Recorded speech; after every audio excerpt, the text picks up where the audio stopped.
In this video, we're reviewing the movie Blackberry and showing you how to revolutionize the way you drink with a richly sweet cocktail I've named the Palmberry. Today on the Martini Shot.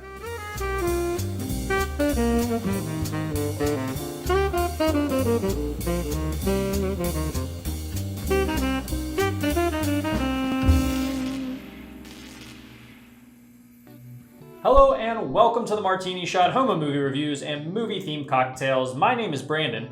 Before we get into the review, let's celebrate Waterloo, where the vampires hang out, with a Canada-inspired cocktail I've named the Palmberry. And hey, if you enjoy movie reviews and movie-themed cocktails, be sure to leave a like and subscribe if you'd like to help support the channel. Wow, a drink inspired by the movie Blackberry that has blackberries in it. I'm such a f***ing genius. But aside from that, I wanted the cocktail to also reflect Blackberry's Canadian origins. So for the Palmberry, I decided to make a rich, dessert-like cocktail that utilizes the slightly sweet and weedy mash blend of a Canadian whiskey, along with perhaps the biggest Canadian meme out there, maple syrup. These ingredients paired with a little bit of chocolate liqueur creates the taste of a slice of blackberry pie in your mouth, making for a great after-dinner drink.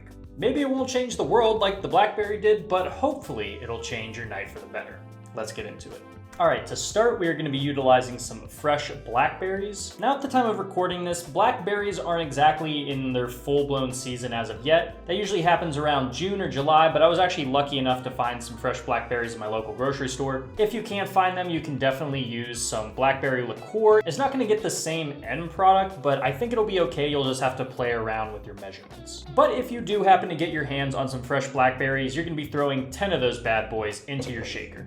All right, and now we are going to be sweetening this cocktail with the aforementioned maple syrup, and you're gonna be doing half an ounce. Now we're gonna be adding some chocolate liqueur or creme de cacao. I would definitely go for the darker, thicker variation rather than the clear variation. I think it just kind of helps with the body of the drink itself and the coloring. And you're gonna be doing half an ounce. And then finally, for our spirit, we are going to be using some good old Canadian whiskey. There's many readily available brands out there. I know Crown Royal is probably the most popular, but for me, I'm going to be going with this blended Canadian mist. But whatever Canadian whiskey you use, you're going to be doing 2 ounces. All right, let's get some ice in our shaker and shake to chill. And now you are going to be double straining this into a chilled coupe glass using a fine mesh strainer to make sure no chunks of blackberry get into the final drink. And now we're going to be topping this off with a float of heavy cream. I find it floats a lot easier if you shake the cream first, so definitely go ahead and do that. And then we're also going to be topping it up with some cinnamon. And then if you have any available, go ahead and garnish with a few blackberries. And there you go, now you have the Palmberry. Creamy, rich, little bit of spice from that cinnamon and from the whiskey. Like I said, it really does kind of taste like a piece of blackberry pie. That chocolate liqueur, even though you're using very little of it, it still comes through pretty powerfully. You can definitely tell there's whiskey in there, but you're not really getting a very overpowering whiskey taste. It really does blend in with the rest of the ingredients very well, very unassuming. And yeah, this is a pretty low ABV cocktail, but definitely enjoyable, definitely good for a after dinner drink. If you can get your hands on some fresh blackberries, I imagine it makes all the difference compared to a blackberry liqueur. So if you're looking for a good late night after dinner dessert in a glass, look no further, this is just the cocktail you're looking for. Now that we have our drink, let's jump straight into the review of Blackberry. Cell phones. You most likely have one. Hell, there's a good chance you're watching this on one right now.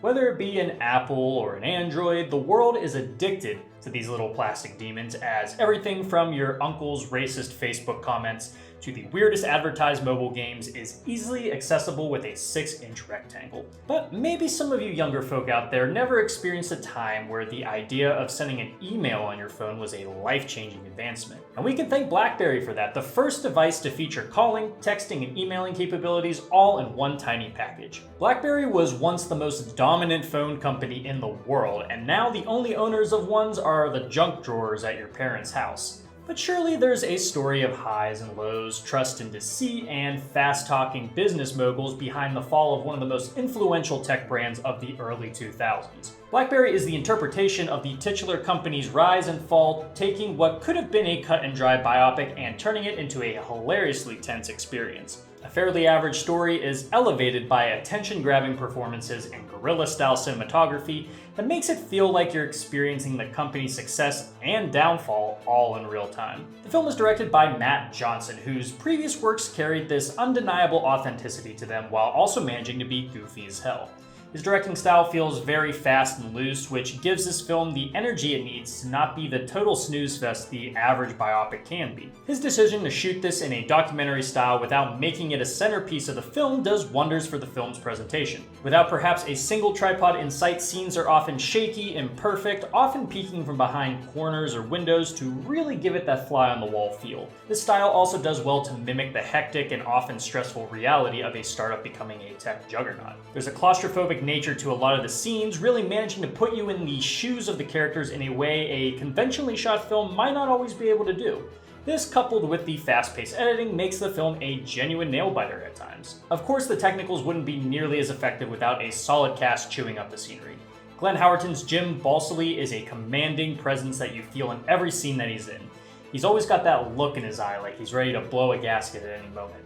Howerton does a great job at capturing both the serious and comedic aspects of this power-hungry shark who always believes he's the smartest man in the room. Jay Baruchel also does a great job as the innovator with low self-esteem, Mike Lazaradis, encompassing a familiar but all too real downfall that comes when profits begin to overtake the desire to make the world a better place. Director Matt Johnson also plays a pretty pivotal role as Mike's business partner, Douglas Friesian. A geek whose pushes for camaraderie amongst his engineers is often looked down upon as slacking or too unserious for the business world. Overall, the cast does a great job instilling believability into the story, supported by quite the witty script that may not be as poetic as the likes of The Social Network, but it still adds a decent amount of personality to allow a relatively predictable story to still be entertaining and even suspenseful. Biopics are a dime a dozen, but every now and then someone manages to make one with enough thought and style that goes beyond just telling us the story we've never heard before, which turns out to be a lot like other stories we've already heard before.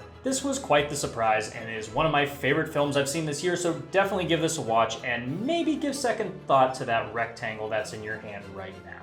For my rating, I'm giving this film 3.5 plungers out of 5. Guys, thank you so much for tuning into this episode of the Martini Shot. If you saw Blackberry, let me know what you thought about it down in the comments. And if you like what you saw here and would like to see more, don't forget to like, subscribe, and follow me across all social media channels. Those links are down in the description below. And if you enjoy movie reviews and movie-themed cocktails, be sure to check out my website, martinishot.blog. Until next time, thank you again for watching. I'll see you in the next one. Live deliciously, but please remember to drink responsibly.